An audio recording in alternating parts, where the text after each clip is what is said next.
Beyond the buzzer, inside the game, this is Sports IQ with Larry Smith.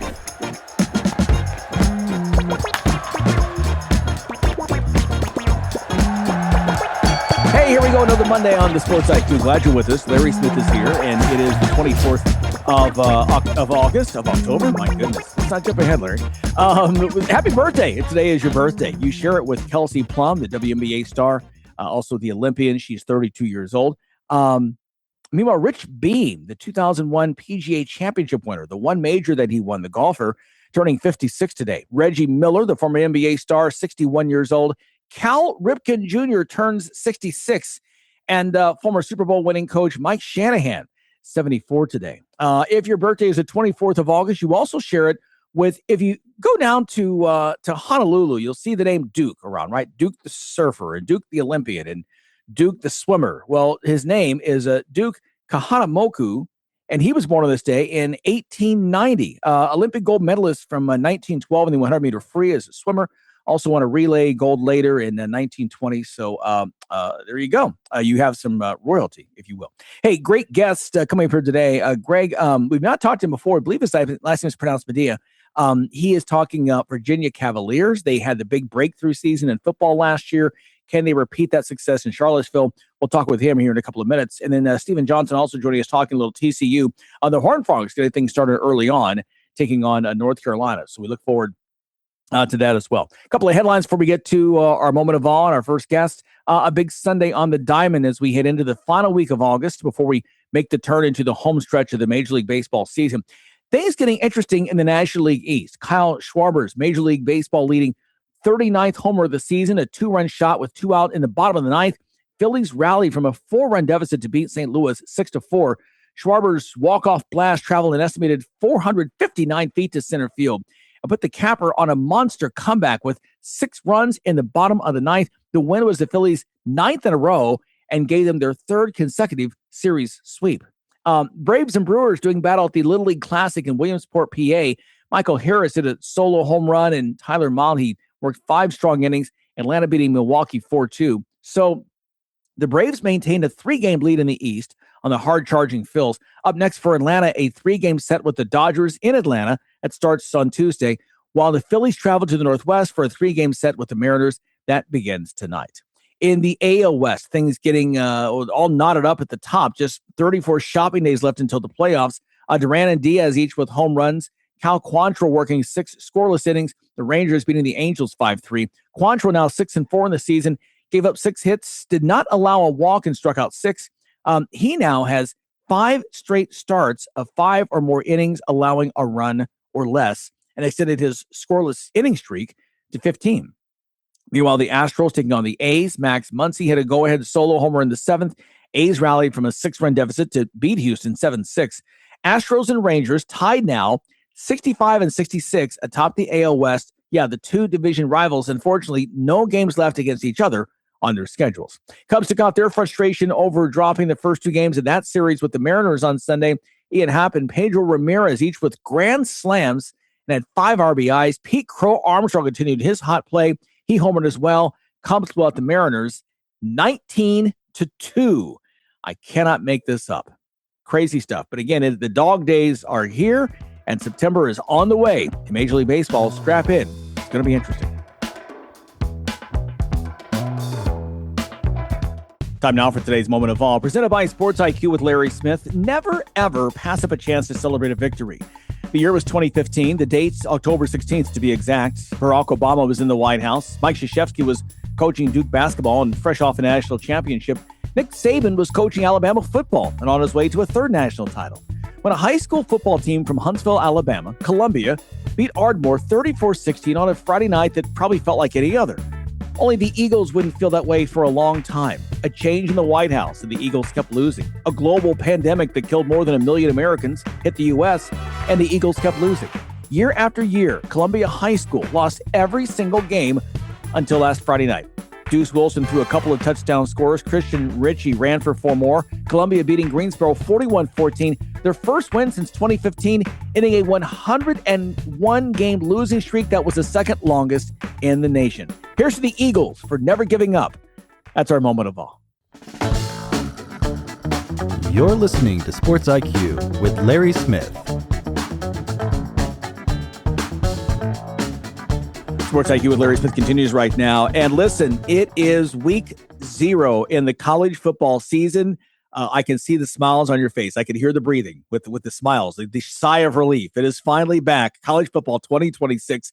And one of the first games this weekend is Virginia taking on NC State in ACC play. And joining us right now is the Virginia beat writer for the Charlottesville Daily Progress, Greg Medea. Greg, good to see you. Welcome to Sports IQ. Yeah, Larry, thanks for having me on. Thanks for the invite. Excited. It's finally here, as you said. College football's back.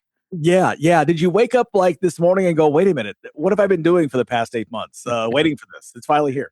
Enough of me writing about, player acquisitions, transfer portal, whether or not this guy's going to be eligible as a fifth-year player. It's time to strap it up for the players and play some games. Yeah, imagine that. Actually, action on the field. How crazy is that? Okay, let's first talk about this Virginia team that really broke through, kind of waiting for things to happen. And last year was right there in contention for the ACC title. Yeah, Larry, it's been a build. It was kind of a slow build for Tony Elliott and his staff, right? Him coming in from Clemson, former offensive coordinator there, and it took time, right? They really struggled on the lines of scrimmage, offensive and defensive line play, particularly his first few years, and then after the 2024 season, Virginia.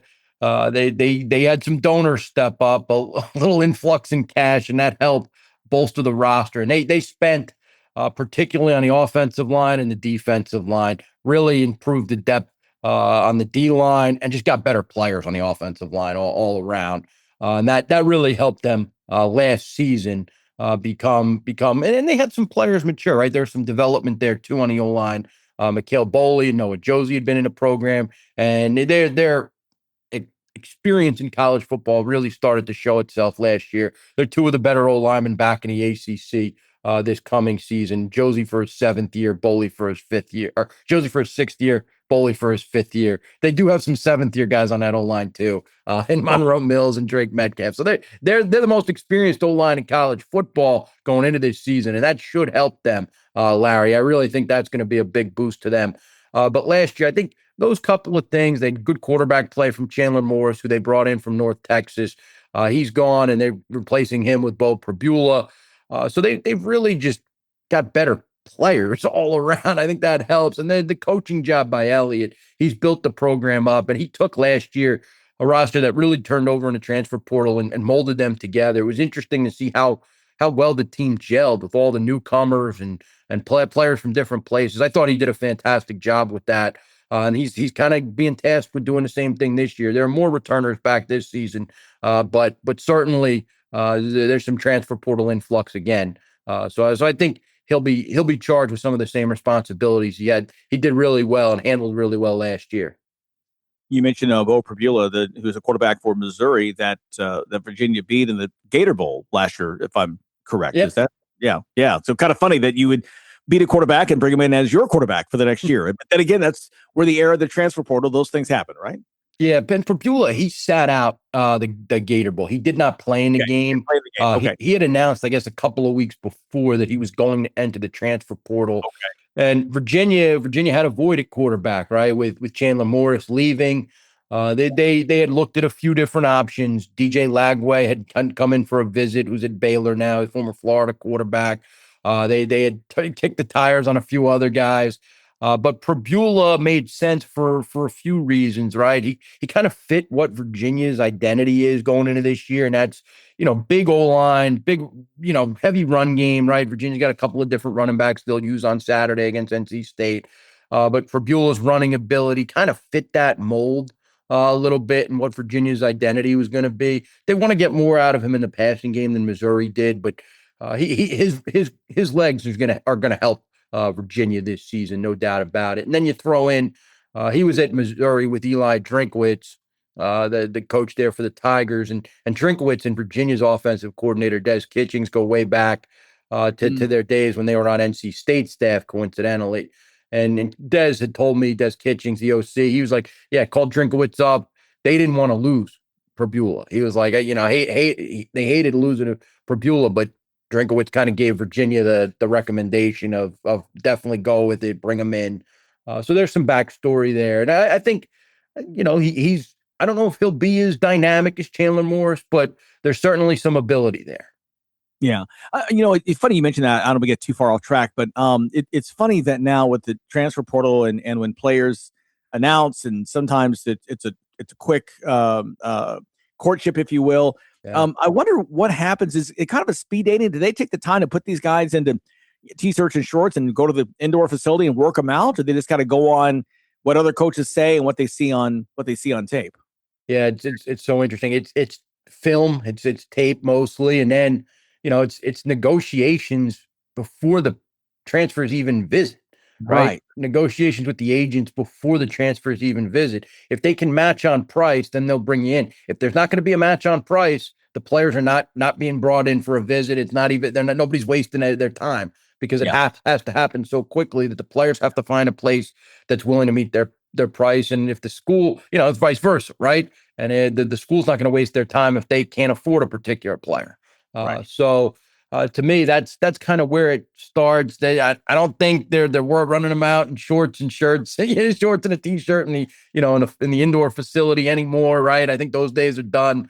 It's decided a lot of times before the players get to visit. I've spoken to a bunch of these kids that have gone through the process, and it's always, I kind of had an idea. I wanted to see the place for myself, but the deal was in place. It's almost like it's reversed. Like you say, I do, and then you have the courtship after that, right? It's exactly. Like you said, yeah, the courtship is not there. It's a lot of phone calls, and then you're dropping in to make sure that you're really who I think you are, or you like somebody, and yeah, there you go, exactly. Talking with Greg Medea, he's with the Daily Progress as Virginia opening the season here against NC State to start the season. Greg, you were saying, reminding us that this is a game that was intended to be played overseas, and they had to move it. Yeah, supposed to be in Rio de Janeiro, Brazil. Was going to be the first ever college football game in South America. That was announced late last year, late 2025, that was going to be the case. And from what I'd heard, there were all sorts of issues. I mean, there were some security concerns. There were concerns about whether or not the entity putting together the game, the organization, it's called Athlete Advantage is the company, whether or not they'd actually be able to pull it off, which that's a problem. And then also ticket sales weren't there from what I had heard. And then you throw in just some of the, like, down to the smallest details. Like, from what I heard, Virginia's practice field was going to be about at least 45 minutes to an hour away from its hotel. They were talking multiple bus rides a day to and from the practice field. There's a lot of issues with trying to pull that off. So I think kind of cooler heads prevailed, and everybody was just realistic about it, from Virginia and NC State to the ACC, to ESPN, which is going to televise the game on Saturday. So there were more than a few reasons why the game got moved. Gotcha. And on a personal note, how upset were you when you found out that instead of going to Rio, you're just going to go down the street? Yeah, it's much better. I'd done the whole visa application, was approved. The company was feeling good about it, but gosh, my wife is thrilled. I'll tell you that. I got two small kids at home.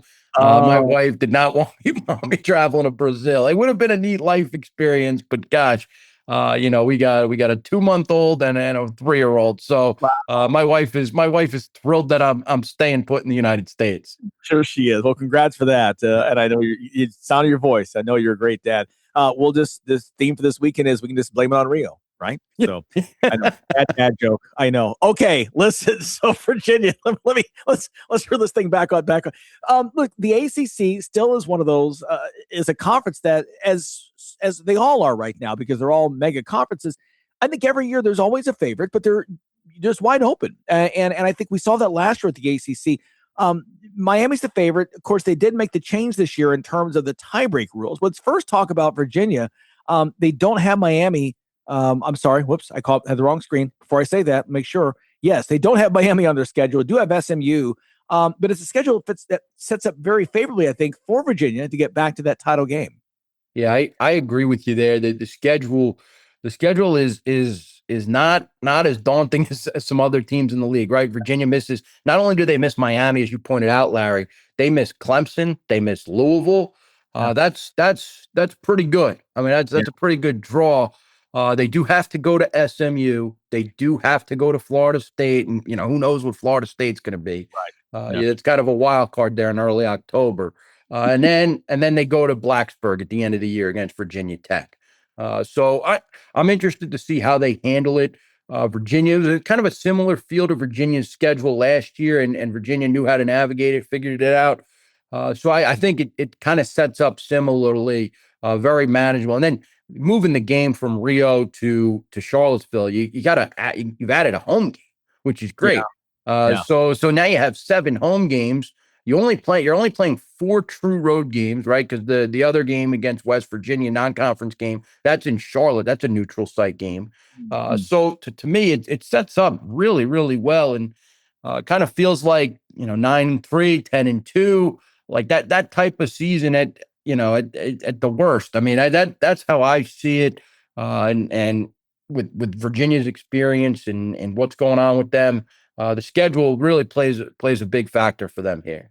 Yeah, and that brings back to my mention in terms of the change in the rules.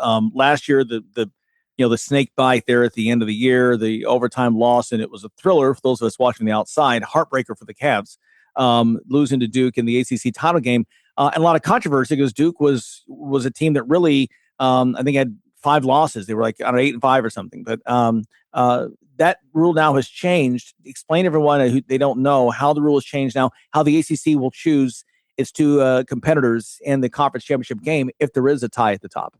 Yeah, they're essentially going to use a version of analytics, right? I mean, that's if it gets down to that. Of course, there's some head to head and there's some pecking order, but if it gets chaotic like it did last year, we had a bunch of 2-loss teams. There will be some analytics in play, and it'll be similar analytics to what the college football playoff uses. So that's kind of how it'll wrap up. If it gets to that, it won't be as crazy it was last year with people trying to figure it out. It'll be kind of known what it is going into it. Now, who knows if you get multiple teams, it could still seem a little funny, but it'll be a little more straightforward, and it'll align, I would guess, with a little bit more similarity because it's a similar formula to the CFP.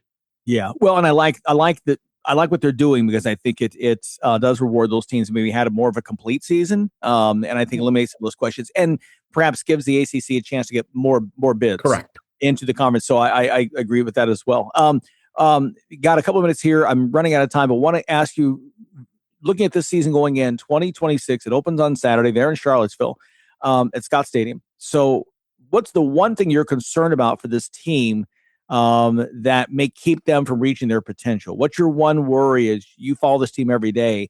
What's your concern as a beat writer about this Cavaliers team here in 2026?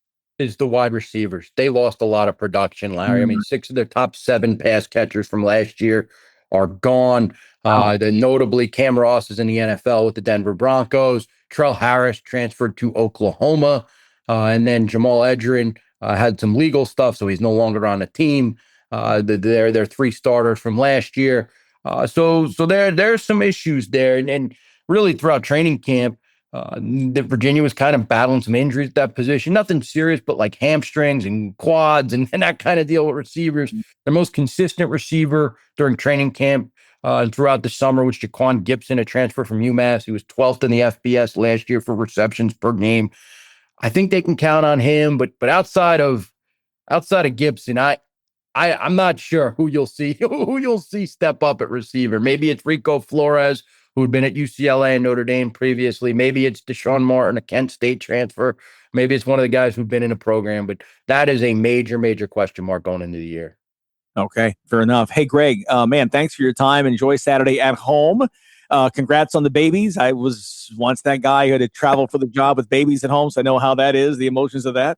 And, man, hopefully you'll find time to join us again later on here this fall as we get into the season.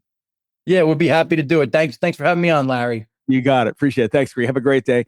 Greg Medea joining us once again. He's the Virginia Cavaliers beat writer for the Daily Progress. They're in Charlottesville, and they open the season not in Rio. No Michael Caine involved.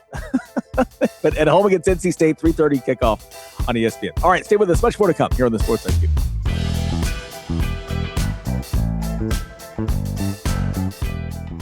Listen, were you forced into getting a solar contract and now you just don't want it anymore? Maybe the solar company misled you. Or is your solar contract buried with hidden fees? Are you not saving the amount of money you thought you would on your energy costs? Don't worry. At the Solar Exit Hotline, we can help you cancel your solar contract, even if the panels are already installed. Our experienced legal team will review your contract and help you cancel it, possibly saving you thousands of dollars. You gotta call right now for complete details. So listen, if you're not happy with your solar contract for any reason, we are here to help you cancel it. Call the Solar Exit Hotline now for immediate options to help you exit your solar contract. This call is 100% free. Call 855-227-0286. That's 855-227-0286. Call us right now.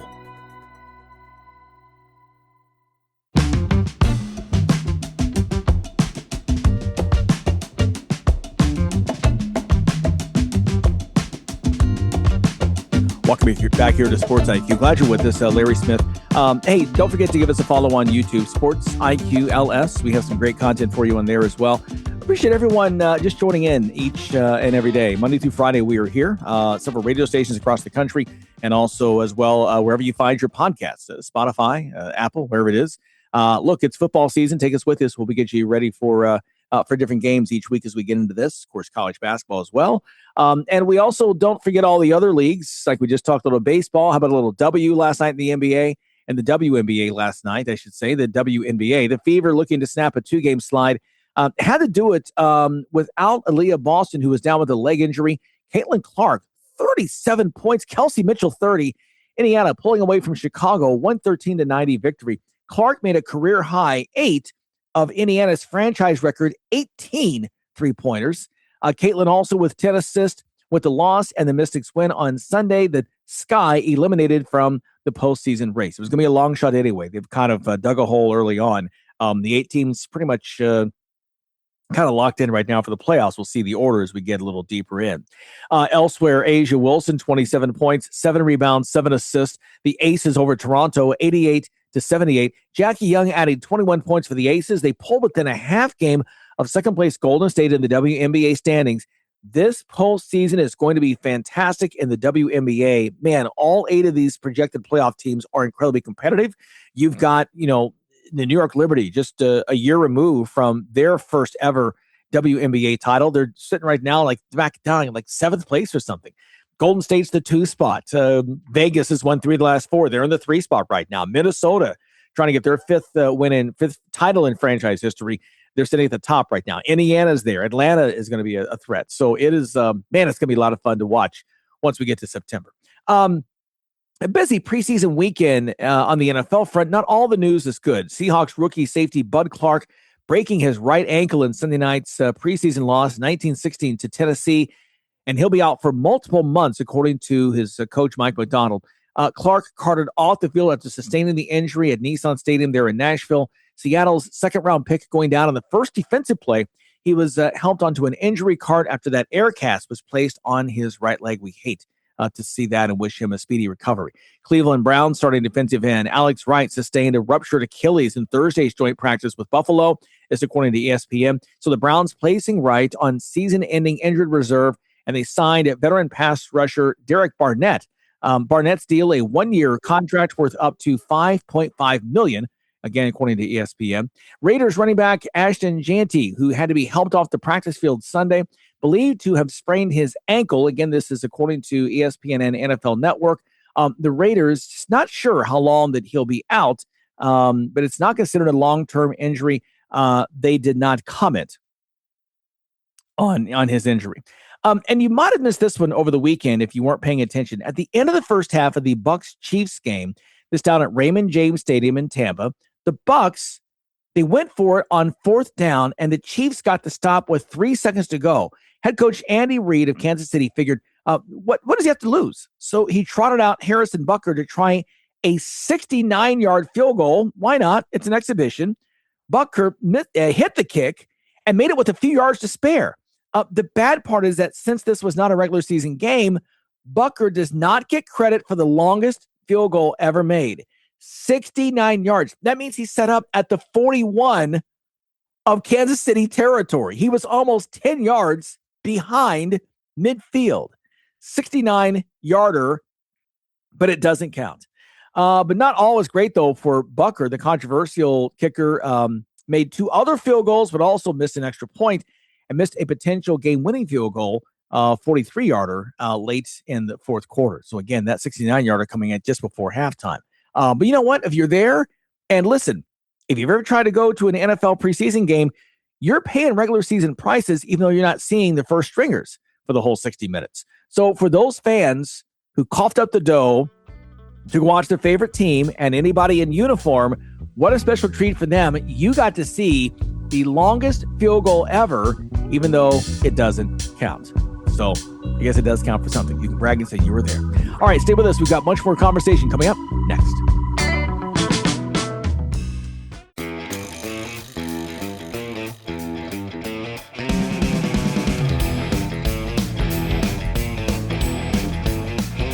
Glad you're with us here, 24th of August, a Monday. Hopefully it's a good day for you so far. Producer Tony is with our next guest. Well, thanks so much, Larry. And obviously, big week this week. We are here. College football is here. We're back in the saddle. It is coming on Saturday. Thank God. If anybody knows me, I love college football. I can't wait for the season to get started. And we're excited today to be joined by Stephen Johnson. He is the TCU Horned Frogs beat writer for the Fort Worth Star-Telegram. And Stephen, thank you so much for joining us today. Hey, it's all good. Really appreciate the invite. Let's talk about the Horned Frogs. You know, it's been a pretty successful run over the last few years with Sonny Dykes. He's really a very interesting coach, and he's an excellent coach. Coming into this season, what does Sonny have to do to kind of get TCU back up into that maybe playoff consideration or the top 3 or 4 of the Big 12? Well, I would say the 2 biggest things is he thinks the arrival of Gordon Sammons would allow TCU to be a little bit more balanced, be a little bit more physical.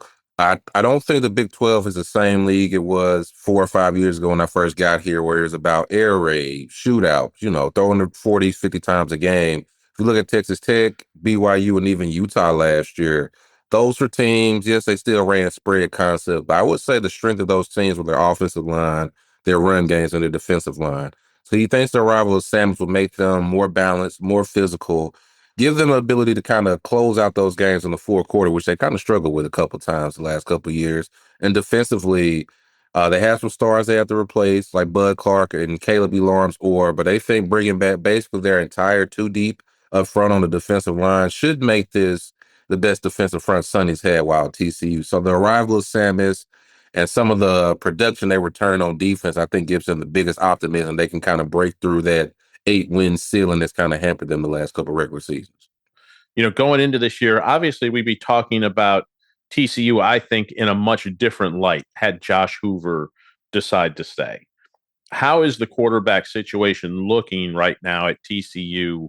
And is that just a reality for programs like TCU when you've got a player like Josh Hoover who's coming up on his senior year? And it seems like, look, college football is just like the NFL now.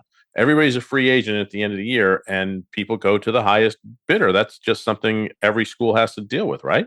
Mm-hmm. Yeah, and I think so far with Jaden Craig, they brought in Jaden Craig from Harvard, brought him in from the Ivy League. He kind of had a prior existing relationship with Sammons, so they knew of each other. So that was the guy Sammons wanted. That was the guy TCU identified early on. He's a little bit bigger of an athlete than Josh, a little bit more mobile.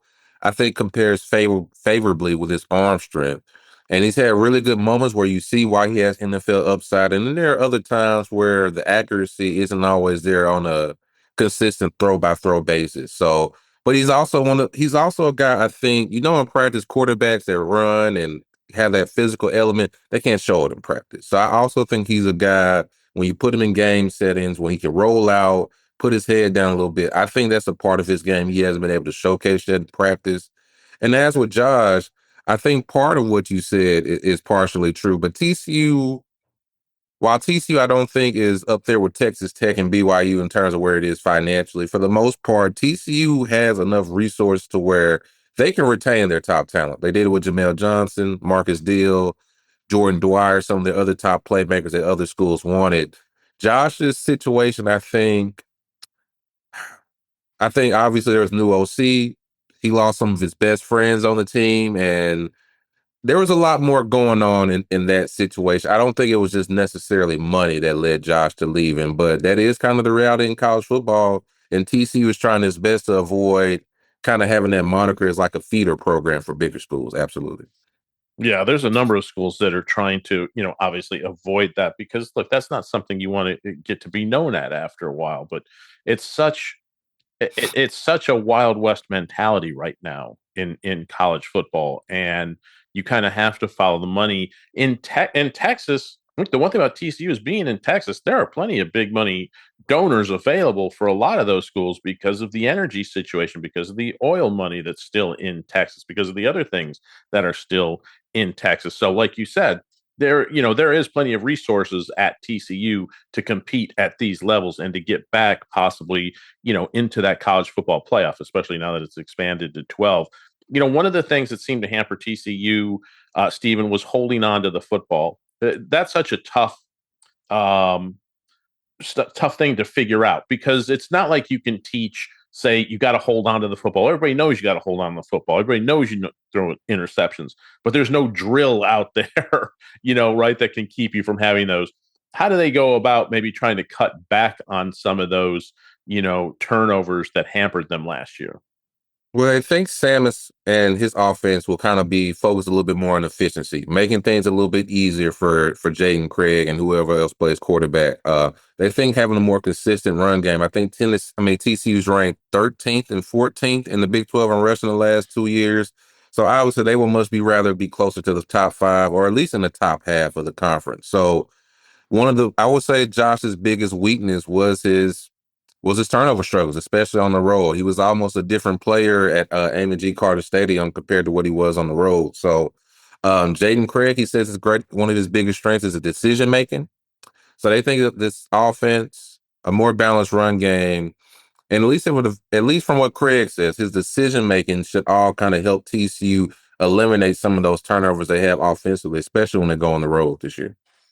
Yeah, that would, if you can keep those turnovers to a minimum, you have a much better chance of coming out on top. You talked about the defense coming back. Obviously, this conference has changed, like you said, an awful lot in the last 3 or 4 years, to where defense was kind of like, yeah, we'll put some guys over there, but all our best players got to play offense. Now they seem to be spreading the ball around, so to speak, and making defense a priority. How key is it going to be to play good defense this year, and how much can that help the offense, in this new era?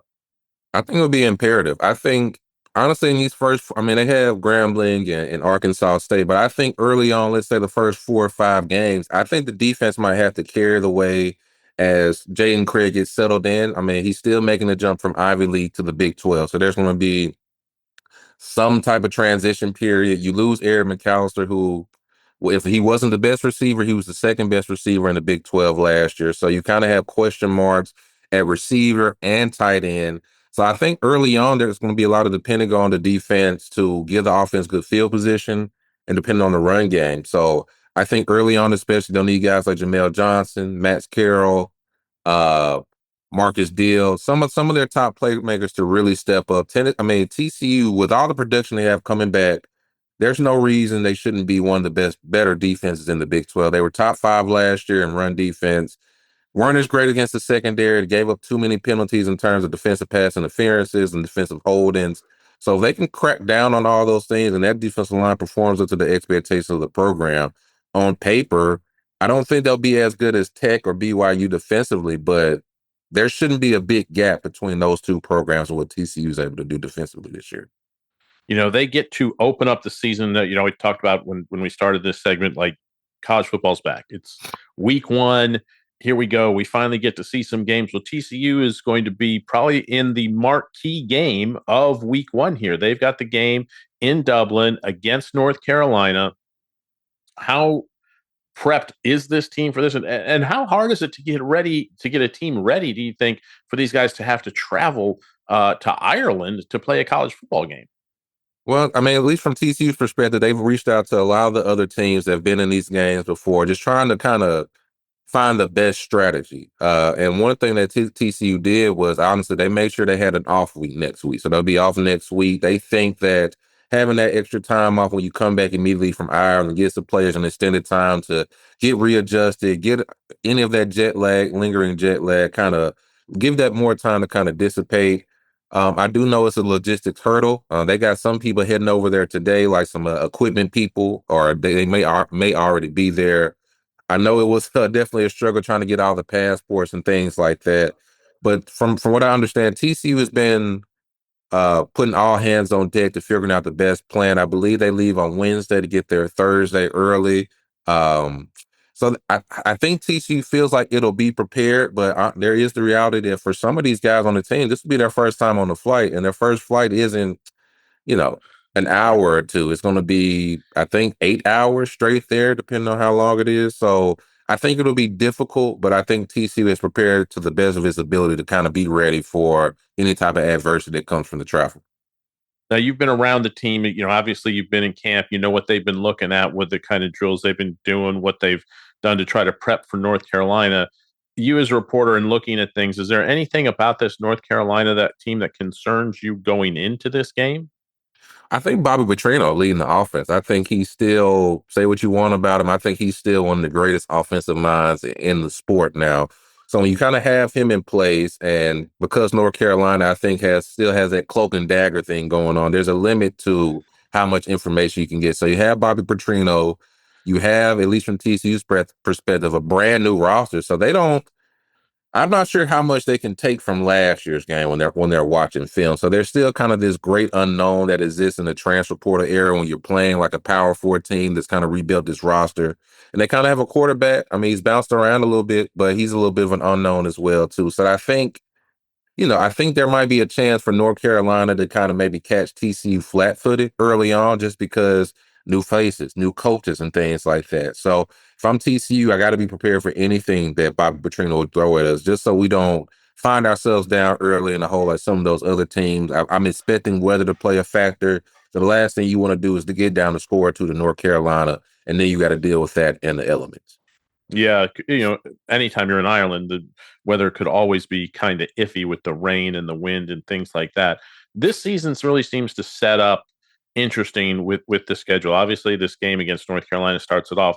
But looking at your schedule for TCU, the last 4 weeks really are some of the most interesting. You've got at Arizona, then you're home for K-State, home for Utah, and then end at Texas Tech.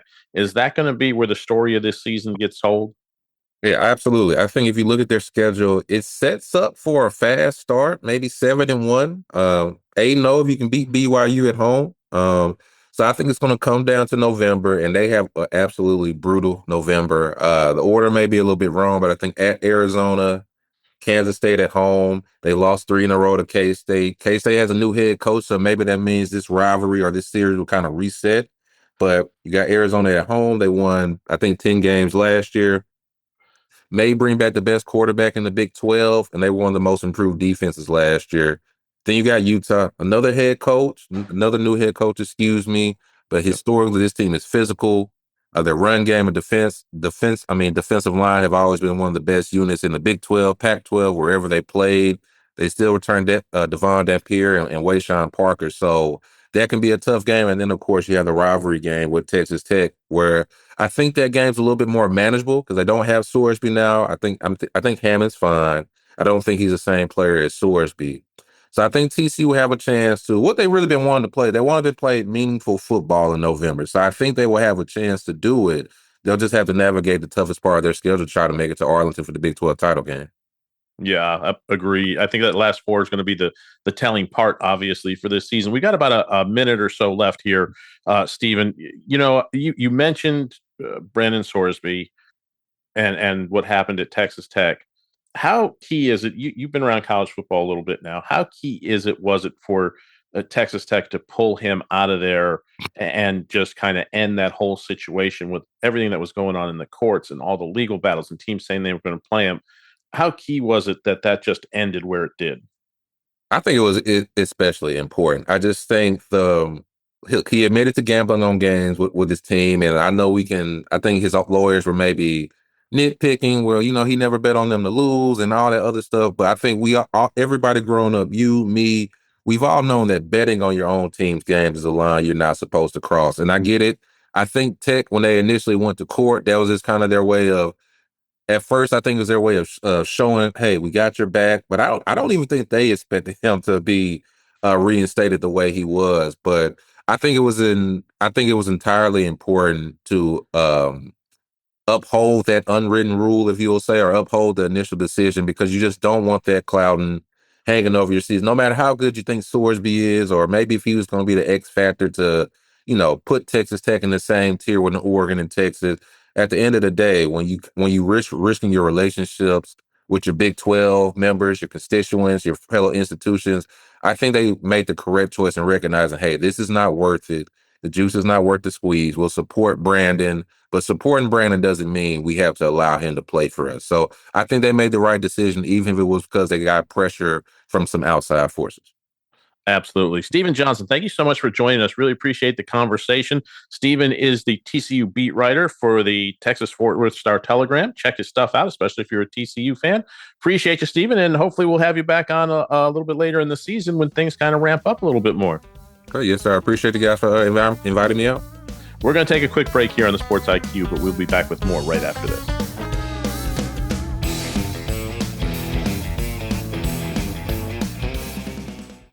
Do you want to save money on your next flight? Then pick up the phone and call. That's right, call. Because the best prices on airline tickets are not online. They're with SmartFares. See, SmartFares has special deals with the airlines. When they have unsold seats, they use SmartFares to fill them. So you get airline tickets at ridiculously low prices. They have access to great prices and discounts with over 500 different airlines, plus 300,000 hotels and rental car companies. Their prices are too low to publish online. The only way to learn more is make a free call. With the extra money you'll save, you can book another trip or treat yourself to dinner or shopping. So stop searching all of those travel sites to find the lowest price on your next trip. Let one of our SmartFares expert travel agents find the best prices for you. Call SmartFares today and get the best price on your next trip. If you're a diabetic, we have great news. You can end the painful finger sticks with a new CGM. Plus, they may be covered by Medicare, Medicaid, or private insurance. If you test and inject daily, you may qualify. Call US Med now to learn more. 800-390-5160. 800-390-5160. 800-390-5160. That's 800-390-5160.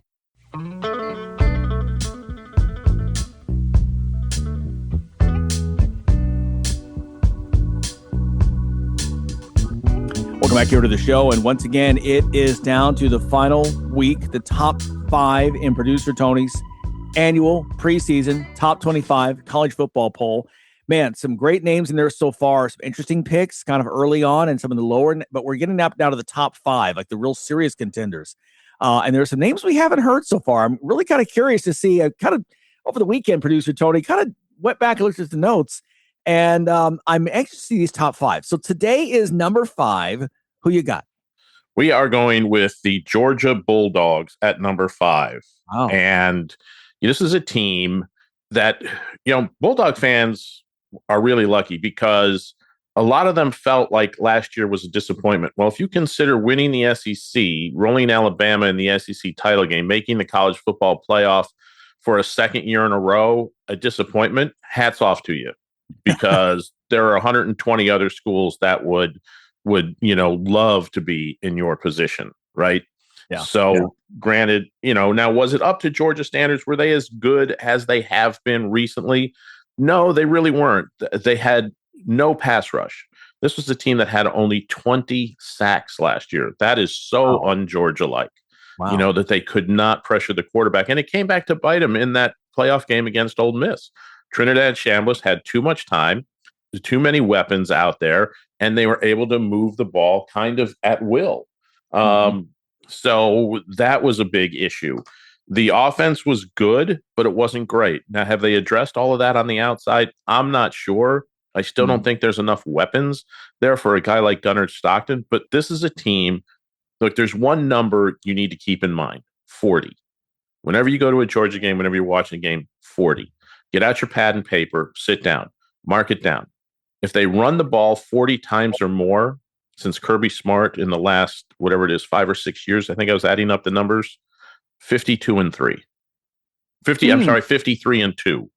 Got my dyslexia is kicking in here. 53-2. And the 2 games they lost were overtime games. So if this team runs the football, they're successful. Period. Wow. Okay. Man, what a great stat. That's amazing. And it goes back to what you were saying on another team last week that, boy, for some reason, teams just, they don't want to, when the run's working, they get away from it. But Georgia's one that they realize that, no, this is how we win. Right. Georgia bread and butter is their running game, and they know it. And they've got a couple of really good backs. Nate Frazier is a star in the making. He should easily have over 1,000 yards this year. They like to rotate people in and out. So maybe he falls a little bit short, but I think he'll get to that number this year. And that would be a really good stat for Georgia coming into this season. Look, they should win the SEC again. They are still the class of this league. Mm-hmm. Yeah, there's no question about that. Look at their schedule. You mentioned, the 2 losses, both to Ole Miss, both gave up more than 35 points to them. Obviously, Ole Miss a little different, although the second game was without Lane Kiffin. It was in the playoff. They don't get Kiffin and LSU this year. They do get Ole Miss. They have to go over to Oxford in early November, first weekend in November. Meanwhile, they've got number 10 Oklahoma at home. They have to go to Alabama. By the way, I do want to say this. Love the fact the SEC broke away from divisions because we do get to see Alabama and Georgia now and more than once every 8 years. I always couldn't figure out how the schedule always fell that those are the 2 teams that never played. Right. I mean, it never happened. And yet, unless they meant in the SEC championship, Ole Miss, Missouri, and then later they get the Georgia Tech game later on. So again, another tough schedule, but they don't get LSU and they don't face Texas in the regular season. Right. They only have 4 road games. This is a team that only has 4. Wow. Let me say it again. 4 road games. That's it. None of them outside the Southeast. They do not leave the Southeast in the regular season. So travel is not an issue. Everything works in Georgia's favor. If this team isn't 11-1, there's a serious problem. The only potential losses I see are possibly to Oklahoma at home and maybe Alabama on the road on October 10th. Everything else is extremely winnable for this team. And like I said, this is a team that should be 11-1, headed steaming into the playoffs, probably one of the top 4 seeds, probably SEC champion again. It's one thing about Georgia that's it's a little bizarre and maybe probably impressive that they are a national team without leaving the South. I mean, you consider like their 2023, I think it was they traveled to Texas. Otherwise, they don't leave the Southeast. And this goes back to, I mean, you can count on one hand, and folks go look this up. You can count on one hand the number of road games to the North or West Georgia's had in the past 30 years. And I'm not exaggerating. They never leave the area. No, they don't. They made one trip to Notre Dame recently in the past 5 or 6 years to play the Irish. And that's really about it as far as road playoff games. Look, they open up the season with Tennessee State and Western Kentucky. You're 2-0 going into Arkansas to play Arkansas. Yeah. That's not really that tough of a contest. Exactly. Right? Exactly. Yeah. All right. Georgia is number 5 in the poll. Cannot wait for number 4 tomorrow. Count them down to number 1, as Casey would say. Producer Tony, thanks so much. Appreciate our guest stopping by as well. And we appreciate you. Hey, we're off to this great start here this new week. Make it a good one. Say hi to somebody you don't know. And we'll see you tomorrow on the Sports IQ. Thanks for listening to Sports IQ with Larry Smith, Monday through Friday. Continue the conversation at Sports IQ LS. We'll see you next time.